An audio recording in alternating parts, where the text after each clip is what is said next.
Hello guys, भावना online classes में आपका स्वागत है। आई होप आप सब बहुत अच्छे होंगे।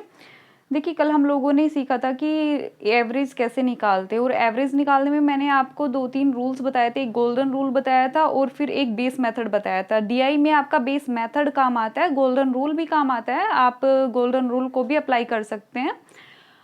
देखिए, कल की वीडियो में एक छोटी सी मिस्टेक हो गई थी। जो मैंने आपको गोल्डन रूल बताया था, उसके जो सेकंड वाला मैंने क्वेश्चंस कराया था, जो बीच की दो संख्याएं मैंने ली थी, तो बीच की दो संख्याएं आप तभी ले सकते हैं जब साइड में दो दो संख्याओं का पेयर बनता हो, तभी आप बीच की दो संख्याओं को काउंट कर सकते हैं। ठीक है, अब स्टार्ट करते हैं हम अपनी आज की वीडियो। ठीक है, आज की क्लास में हम आपको बताएंगे कि रेशो आप कैसे निकाल सकते हैं बहुत ईजी तरीके से। ठीक है, रेशो का अर्थ क्या होता है कि जब दो या दो से अधिक संख्याओं को कंपेयर किया जाता है तो उसको क्या कहते हैं, हम रेशो कहते हैं। और रेशो को हम कैसे आएगा, जैसे कि ए रेशो बी, बी रेशो सी। तो आप इसमें ए बी सी की रेशो निकालिए। कैसे निकालेंगे, आप ए बी की रेशो का नंबर दे देंगे, वो आपको 3:4, और बी सी की भी कोई भी रेशो दे सकते हो 1:4। तो आप कैसे निकालेंगे इसकी रेशो को, तो इसमें आप मल्टीप्लिकेशन कर लेंगे। ठीक है, तो ए की रेशो निकालने के लिए 3 की मल्टीप्लिकेशन 3 में, तो क्या आ जाएगा, 3 1 3, और इसमें यहाँ पे 3 कर लेते हैं। ठीक है, 4 3 12, क्या रेशो ये निकल गई। अब 4 की रेशो, बी की रेशो निकालने के लिए 4 की मल्टीप्लिकेशन 1 में करेंगे, तो 4 1 4, ये रेशो निकल के आ गई आपकी 3:4:12। ठीक है, ए की रेशो निकालने के लिए ए ऐसे करेंगे, ऐसे मल्टीप्लिकेशन करेंगे, सी की निकालने के लिए ऐसे करेंगे, और बी की निकालने के लिए ऐसे करेंगे।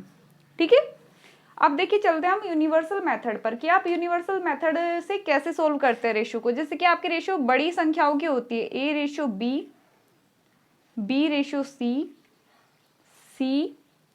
डी और डी रेशो ई। ठीक है, इसमें कोई भी संख्या ले लेते हैं हम, जैसे कि 2:3 ले लेते हैं, 1:2, 3:1 और 1:5। ठीक है, ये संख्या हमने आपकी ले ली।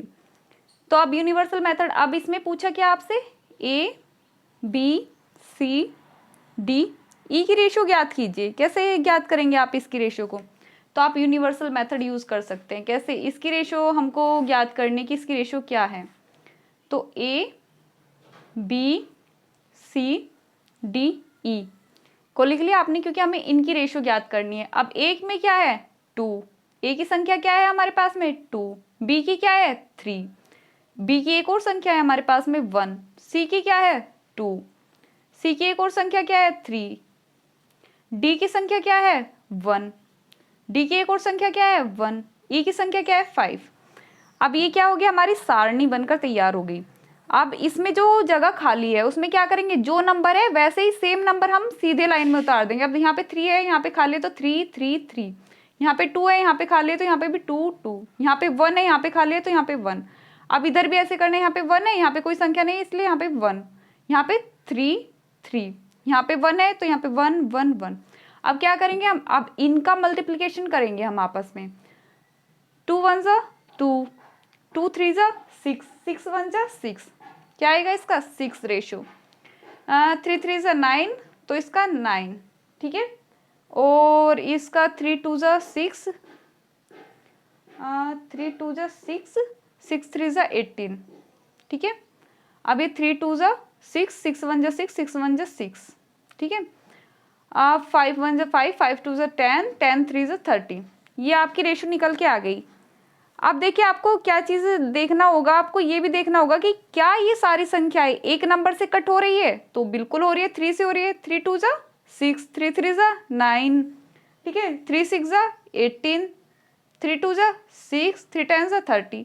तो आपकी ये रेशो निकल के आ गई। जब तक कोई संख्या सभी केवल एक नंबर से कैंसिल होती हो तो तब तक हम कैंसिल करेंगे, लेकिन अभी किसी एक नंबर से कैंसिल नहीं होगा, बिकॉज ऑफ अगर हम 2 से कैंसिल करें तो 3 नहीं होगा, अगर 3 से करें तो 10 या फिर 2 नहीं होगा। ठीक है, थैंक यू। आपको आई थिंक आपको समझ आया होगा, तो आप कमेंट कीजिएगा और बताइएगा कि आपको समझ आया, समझ नहीं आया तो क्या नहीं आया। थैंक यू, धन्यवाद।